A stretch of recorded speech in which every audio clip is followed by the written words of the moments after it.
오늘 이 성육신의 메시지라는 주제입니다. 성육신의 메시지. 영어로 하면 The Message of Incarnation. Incarnation, 말씀이 육신이 된 화육강생이라고도 하죠. 아무튼 간에 이 성육신의 메시지, 예수님이 탄생하신 그것이 우리에게 무슨 말을 하느냐 그 말입니다. 고린도전서에 보게 되면 The Message of Cross라는 말도 있죠. 십자가의 도가, The Message of Cross is foolishness to those who perish. 많은 사람들에게는 그것이 미련한 것이지만은 to us who are saving, 우리에게 구원받는 우리에게는 it is the power of God, 하나님의 능력이라 라는 말이 나오는데, 아무튼 이 메시지가, 이 성탄의 메시지, 예수님이 오신 이것이 우리에게 뭘 알려주느냐 이 말입니다. 오늘 이 시간에 이것을 한번 우리가 깊이 생각할 수 있길 바랍니다. 미국의 앤 랜더스라고 하는 아주 유명한 그 칼럼니스트, 인생 상담자가 있었습니다. 한 20년 전에 돌아가신 분이시죠. 이분은 평소에 하루에 2,000통 정도의 상담 편지를 받았다는 거예요. 그러니까 전 세계적으로 굉장히 유명한 사람이었습니다. 그런데 하루는 이런 편지를 받았습니다. 저는 44세의 가정주부입니다. 제 동갑내기 남편은 대학교에서 만나 연애하다가 결혼했고, 제 남편은 술도 담배도 하지 않고 도박도 하지 않고, 그리고 여자 문제를 일으키지도 않고 아주 성실하게 직장 생활을 잘하고 있습니다. 저와의 관계도 굉장히 좋습니다. 그리고 10대인 아들, 딸 셋은 공부도 잘하고 말썽도 부리지 않고 건강하게 잘 자라고 있습니다. 그런데 왜 내가 랜더스 씨에게 이러한 상담 편지를 쓰고 있는 것일까요? 내 삶이 따분하기 때문입니다. 무언가 빠져 있습니다. 나는 공허를 느끼고 있습니다. 도대체 내게 무엇이 빠져 있는 것입니까? 그런 내용의 편지를 쓴 거예요. 여러분, 그 사람의 삶을 보세요. 모든 게 다 안정되어 있습니다. 경제적으로, 가정적으로, 또는 건강 문제 아무것도 없습니다. 그런데 뭔가 빠져 있다는 거예요. 여러분, 그것이 그 사람만의 문제겠습니까? 2,000통의 편지를 하루에 보내는 그 많은 사람들은 다 각자 뭔가 문제가 있으니까 보내는 거 아니겠어요? 어떤 심리학자는 이 시대의 가장 큰 노이로제의 증상은 공허감이다 라고 말했습니다. 사람은 뭔가 다 있는데도 공허감을 느낀다는 거예요. 뭔가 마음이 비어있다는 것입니다. 사실상 많은 사람들, 대부분의 사람들은 항상 틀에 박힌 삶을 살고 있어요. 변화가 없는 삶. 아침에 일어나면 하루의 일과가 항상 그대로 반복되지 않습니까? 그러한 생활 속에서 정말 생기도 의미도 잃어버릴 수가 있다는 거예요. 파스칼의 말처럼 사람의 마음속에는 하나님만이 채울 수 있는 공백이 있다. 여러분, 이 말은요, 진리인 겁니다. 사람의 마음속, 모든 사람의 마음속에는 하나님만이 채울 수 있는 공백이 있어요. 그 공백이 채워지지 않으면 사람들은 항상 뭔가 공허감을 느끼고, 이 상담 청한 여자처럼 그렇게 뭔가 빠져있는 걸 느낀다는 것입니다. 그런데 많은 사람들이 그 공백을 뭔가 다른 걸로 채우려고 하지 않습니까? 세상적인 것으로, 돈으로, 쾌락으로, 명예로, 권력으로. 그런데 그게 하나님만이 채울 수 있는 것이기 때문에 안 채워지는 거예요. 거기에 정말 예수님으로 그 공백이 채워진다. 여러분, 그것은요, 모든 게 완전하게 끝나는 겁니다. 예수님으로 우리의 공백이 딱 채워지게 되면 더 이상 공허감을 느낄 수가 없습니다. 왜? 예수님은요, 생명의 근원이시고 기쁨의 근원이시고 소망의 근원이시기 때문에, 모든 인간이 원하시는 모든 것이 다 그 안에 있기 때문에 예수님으로 우리의 공백이 딱 채워지게 되면 그 이상 더 이상은 공허감을 느끼지 않는 거예요. 삶의 기쁨, 만족, 행복이 있다는 것을 알 수가 있습니다. 여러분, 오늘 이 본문 14절에 말씀이 육신이 되어 우리 가운데 거하심에, 말씀이 육신이 되었다. 이 말씀이 뭔가요? 태초에 말씀이 계시니라. 이 말씀이 하나님과 함께 했으니 이 말씀은 곧 하나님이시라 그랬잖아요. 하나님이십니다. 말씀이. 이 말씀이 became flesh, 육신이 되었다. 무슨 말이에요? 하나님이 육신을 입고 왔다, 그 말이잖아요. 여러분, 이 성탄의 최고의 메시지가 뭡니까? 하나님이 사람이 되었다, 그거죠. 하나님이 사람이 되었다. 이게 얼마나 놀라운 소식인가 하는 것입니다. 보이지 않는 하나님이 보이는 하나님으로 오셨다. 여러분, 이 성탄은 바로 그것입니다. 자, 성육신의 메시지 첫째는 무엇인가? 이 성육신, 말씀이 육신이 되신 이것이 무엇을 우리에게 보여줍니까? 첫째는 임마누엘이죠. 임마누엘. 말씀이 육신이 되어 우리 가운데 거하심에, 우리 가운데 거한다. 당신의 거처를 우리 속에 두었다, 그 말이거든요. 여기 우리 가운데 거하신다라고 말을 보게 되면 made his dwelling among us. dwelling. 거처라는 얘기예요. 거처. 이 dwelling이라고 하는 말을 생각하거든요. 구약의 성막을 생각할 수 있습니다. 성막. dwelling place. 하나님의 장막. 그러니까 구약에서는 하나님이 성막에 임하셨지 않습니까? 법궤후에. 그러니까 이 하나님의 처소라는 것은 바로 하나님께서 사람과 같이 하려고 오신 처소가 바로 성막이거든요. 거기서 하나님 인간을 만나주시고 인간들의 죄를 용서하시고 다 그렇지 않습니까? 바로 예수님이 이렇게 육신을 입으시고 왔다라고 하는 것은 바로 그분이 이 구약에 나타나는 성막의 완성을 보여주는 거예요. 그러니까 보라, 처녀가 잉태하더라 할 것이요 그 이름을 임마누엘이라 하리라 하시든지, 그것은 무슨 말입니까? 하나님이 우리와 함께 하신다. 하나님이 우리와 함께 하신다. 바로 예수님, 하나님이 우리와 함께 하시려고 이 땅에 오셨다, 육신을 입고 오셨다, 그것입니다. 여러분, 이 성육신, 이 임마누엘 사건은 사실상 창조 사건만큼 놀라운 거 아니겠어요? 창조가 뭡니까? 무에서 유를 만드신 거거든요. 아무것도 없는 데서 유를 만드신 창조 사건 아니겠습니까? 그런데 그 하나님이 인간을 입고 몸을 입고 오셨다라고 하는 것은 그만큼 놀라운 사건이라는 거예요. 우리가 사는 이 미국 불과 여러분 160년만 하더라도 노예제도가 있어서 주인이 있고 노예가 있고 하지 않습니까? 노예는 물건 취급당했잖아요. 지금도 인도에 가면은 카스 제도가 있어서 법적으로 이렇게 좀 무너졌다고 하지만은 똑같이 지금도 인도에 가면은요, 뭐 브라만, 크샤트리아, 바이샤, 수드라 이 4계급이 있습니다. 거기에다가 이 4계급에 낄 수도 없는 불가촉 천민이라는 게 있어요. 하리잔. 이 사람들은 불가촉, 접촉하면 안 되는 사람들인 거예요. 여러분, 얼마나 이게 같은 사람인데도 그렇게 계급이 있어요. 뭐 미국에 사는 지금 백인 우월주의자들 보세요. 우리가 피부는 잘 못 느낄지 모르지만 이 유색인들에 대한 차별이 얼마나 많습니까? 백인 우월주의, 자기들만이 우월하다고 생각하는. 같은 사람끼리도 이렇게 차별하는데, 여러분, 창조주와 인간, 그건 뭐 근본부터 다른데요. 그러한 하나님이 바로 인간의 몸을 입고 이 땅에 오셨다. 얼마나 놀라운 사건입니까? 왜 그렇게 하셨나고요? 바로 우리와 함께 하시려고. 그거예요. 우리와 함께 하시려고. 그러니까 하나님 우리와 함께 하신다라고 하는 이 메시지는 정말 우리에겐 축복이죠. 창세기 28장에 보게 되면 야곱이 저 하란 땅에 가다가 베델에서 잠을 잘 때에 꿈에 하나님 만납니다. 그때 하나님 뭐라고 하십니까? 나는 내 조부 아브라함과 내 아버지 이삭의 하나님이다. 내가 너와 함께 있어 너를 인도하여 내가 다시 너를 이곳에 오게 할 것이며 내가 내 약속을 다 이룰 때까지 너를 떠나지 않겠다. 이렇게 말씀하시죠. 여러분, 그때 야곱이 얼마나 마음이 우려받았을까? 내가 너와 함께 하겠다. 그리고 약속을 다 이룰 때까지 내가 결코 너를 떠나지 않겠다. 여러분, 그때 야곱이 싹다리를 보는데 그 싹다리가 하늘에 닿았고 천사가 오르락내리락하는 걸 보았습니다. 여러분, 하늘과 땅이 이어진 거예요. 하늘과 땅이 이어졌다. 하늘이 땅으로 내려온다. 그거 아니겠어요? 바로 예수님이 우리에게 보여주는 것이 바로 그것입니다. 예수님이 오신 것은 바로 하늘과 땅이 연결됐는데 하늘이 땅으로 내려왔다. 바로 이것을 보여줍니다.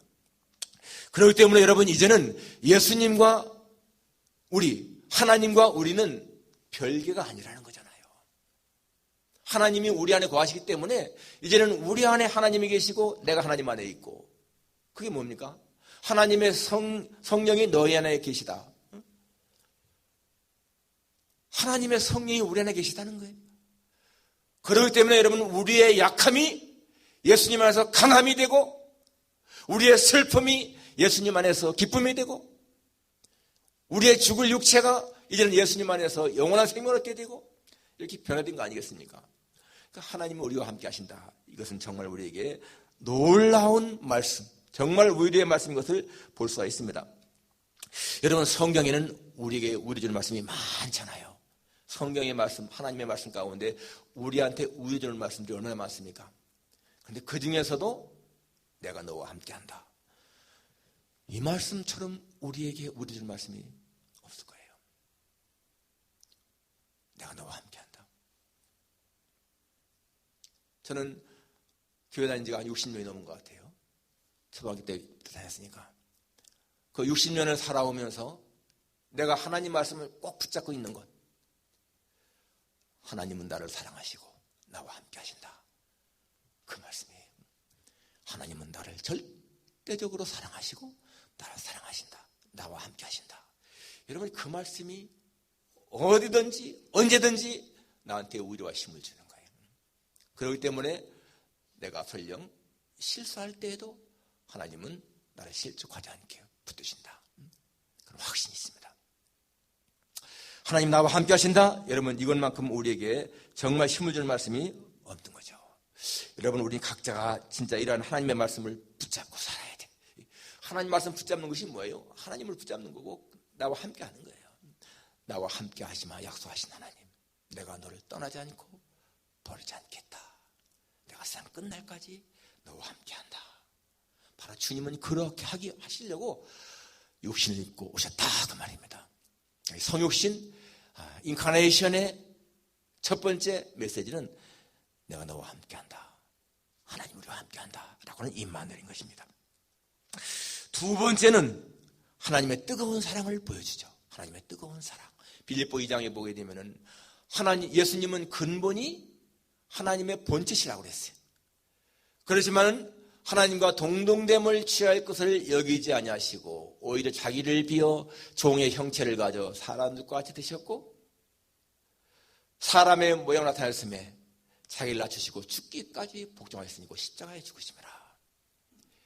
여러분, 하나님과 동등되신 그분이 하나님과 동등됨을 여기지 아니하시고 자기를 비웠어요. 자신을 너싱으로 만들었습니다. 그리고는 오셨고 죽기까지 복종하셨는데 십자가에 죽으셨다. 여러분, 왜 하나님이 그렇게 오셔서 죽기까지 복종하셨을까요? 사랑 때문이죠. 사랑, 우리에 대한 사랑. 그것이 요한복음 3장 10절에 나오는 것입니다. 하나님이 세상을 이처럼 사랑하사, 그거 아니겠어요? God so loved the world, He gave His one and only Son. God so loved the world. 하나님 세상을 너무나 사랑해서, 그 말을 이렇게 바꿀 수가 있습니다. God so loved me.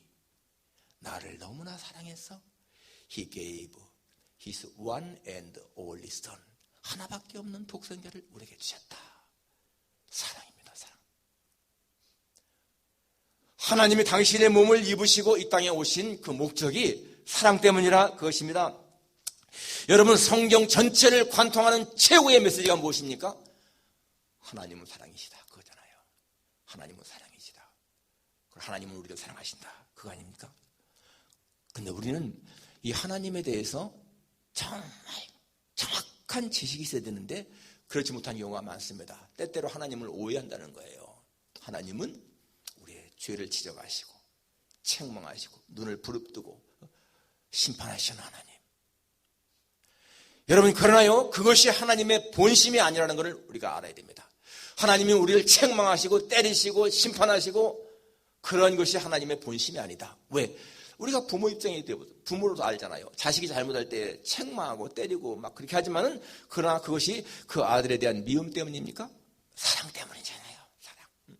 부모의 본심은 어떻게 하든지 자식에 대한 뜨거운 사랑, 그것 때문에 잘되기 위해서 책망하시는 것이지 절대로 자식이 나빠지도록 죽도록 그렇게 하는 것이 아니지 않습니까? 똑같은 거예요, 하나님도. 그러니까 우리는 하나님이, 하나님의 본심이 무엇인가를 알아야 돼요. 가늠한 여인까지도 용서하시는 하나님이잖아요. 긍휼이 풍성하신 하나님이지 않습니까? 죄를 지은 자가 회개하고 돌아올 때 기뻐하시는 하나님이지 않습니까? 오래 참으시는 하나님. 그 하나님의 사랑, 그걸 우리가 알아야 한다는 거예요. 하나님이 얼마나 사랑이 많으신 것인가를 아는 것이 얼마나 중요한 것인가. 사도 바울이 뭐라고 합니까? 누가 우리를 그리스도의 사랑에서 끊으리요? 환난이나 곤고나 박해나 기근이나 적신이나 위험이나 칼이랴. 내가 확신하노니 사망이나 생명이나 천사들이나 권사들이나 현재이나 장래이나 능력이나 높음이나 깊음이나 그 아무 다른 피조물이 할지라도 우리를 그리스도 예수 안에 있는 하나님의 사랑에서 끊을 것이 없다. 사랑을 확신한 자의 고백입니다. 바울은 하나님의 사랑을 확신했기 때문에 그렇게 고백할 수 있는 거예요. 정말로 어떠한 것도 우리를 하나님의 사랑에 끊을 수가 없다.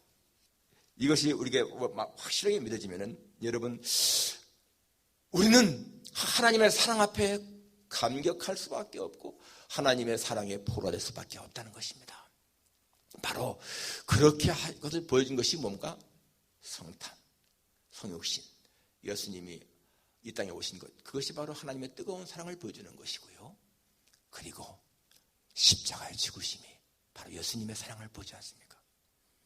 성탄도 십자가의 죽음도 우리한테 그런 하나님의 사랑을 보여주는 거예요. 우리가 인간관계에서 갖는 많은 갈등, 분쟁, 미움 이런 것들은 다 뭐 때문입니까? 사랑의 부족이거든요. 아까 초기에 말씀드린 그 앤 랜더스라고 하는 분은 말이죠. 그렇게 하루에 2,000통 이상의 그런 상담 편지를 받은 사람이지만은 그 사람 자신의 모습을 보게 되면요. 그 쌍둥이에요, 쌍둥이. 그 자매가 쌍둥이가 있어요. 여러분 옛날에 디어 앱이라고 하는 그런 만화, 미국에서 만화하고 칼럼이 굉장히 인기 있었습니다. 그 쌍둥이 자매거든요. 네. 결혼할 적에도 같이 결혼했습니다. 같은 날. 그렇게까지 다정했던 사람들인데 나중에는 서로에 대한 어떤 경쟁심 때문에 여러분 그 자매끼리요 말도 않고 지냈습니다. 얼마나 불행한 거예요. 그리고 37년 동안을 함께 살던 남편하고도 나중에 이혼하게 되거든요. 그러니까 여러분 그렇게 막 유명하다 하더라도 엎어놓으시면 돼요. 전화기를 엎어놓으면 전화가 안 나옵니다. 얘기했잖아요. 전화기를 엎어놓으세요. 전화기를 엎어놓으세요. 그러면은 끊어져요. 소리가. 어디까지 얘기했나? 잊어버렸네. 그러니까 여러분 전화기에 울리면 얼른 엎어놓는다는 거 내가 옛날에 말씀 한번 드렸는데, 예? 37년 동안 살던 남편하고 이혼을 하면서 뭐라고 하는지 아세요? 그렇게 좋고 그렇게 사랑스러웠는데 그게 왜 영원히 가지 못할까? 그런 글을 남겼어요. 그러니까 여러분 세상에서요 아무리 유명하고 뭐 인기 많고 한 사람 절대 부러워할 필요 없습니다. 그 사람들의 모든 걸 다 보게 되면 다 문제가 있는 거예요. 다 정말 예수님으로 우리의 마음의 공백이 딱 채워진 사람만큼 행복한 사람 없습니다.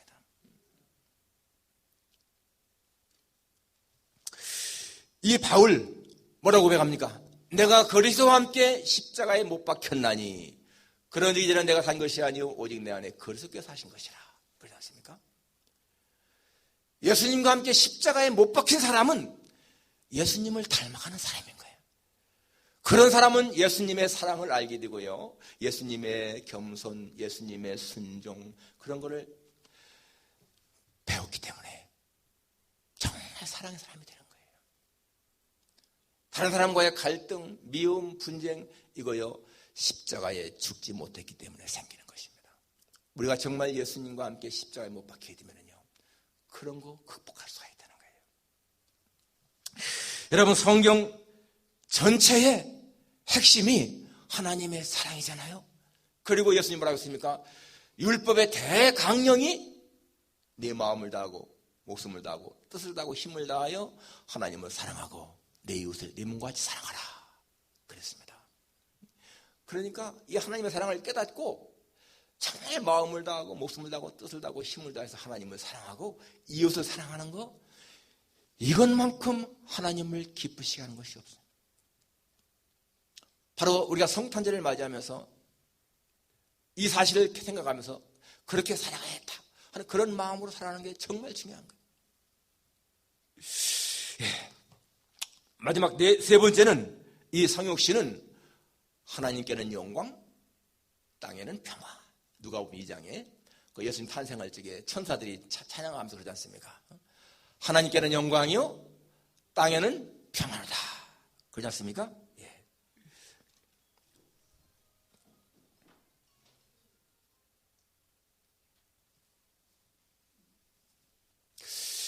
예수님이 이 땅에 오신 최고의 목적은 하나님께 영광이었다. 다시 한번 생각하십시다. 그렇죠? 예수님은 이 땅에 오셔서 모든 살아가는 삶의 여정이 하나님께 영광이었어요. 그분의 모든 삶, 죽음, 모든 걸 통해서 하나님께 영광을 드렸던 것을 볼 수가 있습니다. 여러분, 예수님은 바로 십자가의 죽으심으로 하나님의 계획을 성취했어. 완전한 그 하나님의 영광을 돌리셨고, 부활하심으로 말미암아서 또 역시 마찬가지로 하나님의 계획을 성취하셨고, 모든 것이 다 하나님 앞에 영광을 돌리신 것을 볼 수가 있습니다. 우리가 예수님의 삶과 죽음을 통해서요, 우리가 정말 발견하고 깨닫고 본받고 실천해야 할 중요한 것이, 예수님은 섬김에서 사는 보람을 누리셨고 죽음에서 자신의 영광을 보았다. 이거 우리가 항상 기억해요. 제가 많이 강조하는 거 아니겠습니까? 예수님은 섬김에서 삶의 보람을, 십자가의 죽음에서 자신의 영광을 보았다. 우리가 그거를 본받고요, 그렇게 살아갈 필요가 있다는 거예요. 하나님께 영광, 또 다른 사람 섬기는 것. 바로 예수님의 죽으심은 바로 인간과 인간 사이에, 하나님과 인간 사이에도 화평을 이루셨고, 그리고 사람과 사람 사이에도 평화를 이루셨다. 우리는 바로 여러분, 예수님이 이렇게 사람과 사람 사이에 화평을 이루신 가장 좋은 게 뭐냐면요, 교회입니다. 교회 공동체. 여러분 생각해 보세요. 우리 각각 다 다른 배경에 성장했고 다 모든 게 다 다릅니다. 그런데 교회 한 공동체가 되어서 살아갈 때 얼마나 다정합니까? 피를 나누는데 형제보다도 더 친밀감을 느끼면서 우리가 살지 않습니까? 이 공동체, 이게 뭘 이루어진 겁니까? 예수님 때문에 이루어진 것이죠. 예수님의 그 사랑 안에서 우리가 하나가 된 거 아니겠습니까? 그래서 우리는 여러분, 이제는 세상의 평화를 이루는 자들로 살아야 되겠다. 우리가 세상에서 예수님이 주신 그러한 평강을 사람들에게 줄 수 있어야 되겠다 하는 것입니다. 야, 저 사람 보니까 정말 교회 나가고 다니실 마음이 있다. 이런 마음을 갖게 하는 거, 이거 하나님께 영광이 되는 것이고요, 사람에게도 기쁨을 주는 거 아니겠어요? 어떻게 교회 다니는데 저러냐? 이런 말은 절대 들으면 안 돼. 정말 여러분, 이 필라델피아도 보면은, 야, 그 어떤 교회 장로, 어떻게 장로가 그렇게 해? 이런 말 많이 욕먹는 거 들었지 않습니까? 여러분, 이게 얼마나 참 하나님 앞에도 영광을 가리고 자신을 부끄럽게 하는 것인가를 우리가 알 수가 있습니다. 성 프란시스의 기도처럼, 주여 나를 평화를 위한 도구가 되게 하소서. 그런 마음. 주님이 이 땅에 평화를 주신 것처럼 나도 주님의 평화를 위해서, 평강을 위해서 쓰임받게 하소서. 그런 것이 정말 중요한 것입니다. 여러분, 오늘 이 성육신의 메시지가 뭐라고 했습니까? 첫째는 임마누엘, 하나님 나와 함께 하신다. 이것을 보여주는 것이고, 또 하나는 하나님의 뜨거운 사랑을 보여준다고 했습니다. 그리고 마지막은 뭐라고 했습니까? 하나님께는 영광이고 세상에는 평화다. 제가 영화 이야기 하나 하고 마칠게요. 2005년도에 저 프랑스, 독일, 벨기에 세 나라가 합작해서 만든 영화 메리 크리스마스라고 하는 영화가 있습니다. 그 당시 굉장한 아주 흥행을 기록했는데, 이게 실제 있었던 일을 갖다가 이렇게 각색해서 만든 것이거든요. 1914년 1차 대전 때의 상황이었습니다. 저 독일이 점령한 프랑스 땅에서 지금 독일군과 프랑스, 영국의 연합군이 대치해 있었어요. 불과 100m밖에 안 되는 그런 거리에서 서로가 총 사격을 하면서 싸웠습니다. 많은 사람들이 죽고 부상자가 생기고 막 그랬죠. 거기에 이 온 사람들은 대개가 다 그냥 강제로 끌려온 사람들이에요. 농부, 뭐 빵 굽는 사람, 미용사, 이발사, 예술가, 이런 사람들 다 끌려와서 전쟁을 하고 있습니다. 그런데 거기에 이 베를린 오페라 하우스에 테너 가수 슈프링크라고 하는 사람도 끌려왔어요. 그는 그 아내가 안나라고 하는 아주 독일 최고의 소프라노 가수였는데 결혼하고 나서 얼마 안 있다가 끌려온 거예요. 근데 그때 마침 그 아내 안나가 하룻밤이라도 자기 남편과 같이 크리스마스 지내고 싶다고 찾아왔어요. 그때가 바로 12월 24일이었습니다. 크리스마스 이브. 눈이 다 덮여 있는데 그때 스코틀랜드의 파워라고 하는 그 신부가 이 백파이프라고 있어요. 백파이프. 그걸 불면서 성탄절의 분위기를 돋굽니다. 그때 바로 이 독일 진영에서는 슈프링크가 캐롤송을 또 부르는 거예요. 테너 가수가. 그러니까 사람들이 전쟁하다가 딱 멈췄는데 이게 오늘 이브잖아요. 다 교회 다니는 사람들이지 않습니까? 그 당시에. 그래서 전부 다가 다 이 크리스마스 분위기에 마음에 이제 빠져들어가는데 한 사람, 두 사람 무게를 내려놓고요. 그 벌판으로 올라옵니다. 처음에는 경계하고 두려워하고 했지만은 금방 내 이게 풀어지면서 메리 크리스마스 하면서요. 캐럴송을 부르면서 서로가 같이 이렇게 와서 하나가 되는 거예요. 그리고 종이 울리면서 이 파머 신부가 예배를 인도했습니다. 그때 이 슈프링크의 아내 안나가 이 소프라노 가수가 말이죠. 찬양을 불렀어요. 얼마나 아름다운 찬양이었는지. 그리고 그렇게 예배를 드리고 성탄 이후에 정말 성탄 전야 예배를 드리고 같이 찬양을 부르고요. 나고 나니까 얼마나 마음이 기쁜지 서로가 적 아군이 없이요. 자기 애인 사진도 보여주고 음식도 나눠 먹고 초콜릿 나눠주고 막 그랬습니다. 그러면서 이 상관들이 우리 휴전을 선포하자. 휴전을 선포했습니다. 그리고 다음 날 역시 성탄절 날도 마찬가지로 휴전을 선포하고 그리고 같이 어울려져 가지고 예배를 드리고요. 같이 축구도 하고 아니 하루 전까지만 하더라도 서로가 총을 겨누고 죽지 않으면 내가 죽는다고 하는 그런 살벌한 전쟁터에서 이제는 아군 적군이 없어졌어요. 같이 어울려서 하나님을 찬양하는 그런 영화입니다. 여러분 이 세상에 어떠한 사람이 그렇게 적과 아군이 싸우는 대치에서 화해를 시킬 수 있겠습니까? 어떠한 통치자가 어떠한 성현군자가 그렇게 할 수 있겠습니까? 오직 예수님밖에는 없다는 거예요. 예수님 때문에 그러한 화해가 이루어진 거 아니겠습니까? 바로 예수님은 이 땅에 그러한 평화를 주시려고 오셔서 하나님과 우리 사이 화목을 이루시고 사람과 사람 사이에 화목을 이루셨다. 우리 성탄절을 맞이하면서 정말 마음에 새기십시다. 이 성탄 예수님 오신 것은 바로 임마누엘 내가 영원히 너와 함께하리라고 하는 그러한 선포 메시지인 것이고 하나님의 뜨거운 사랑을 보여주는 것이고요. 하나님께 영광 땅에는 평화를 주는 것이다. 우리 이러한 사실을 마음에 깊이 새기면서 우리 성탄절 정말 주님의 오심을 기쁨으로 맞이하며 지나갈 수 있는 우리 모두가 되기를 주님의 이름으로 축원합니다.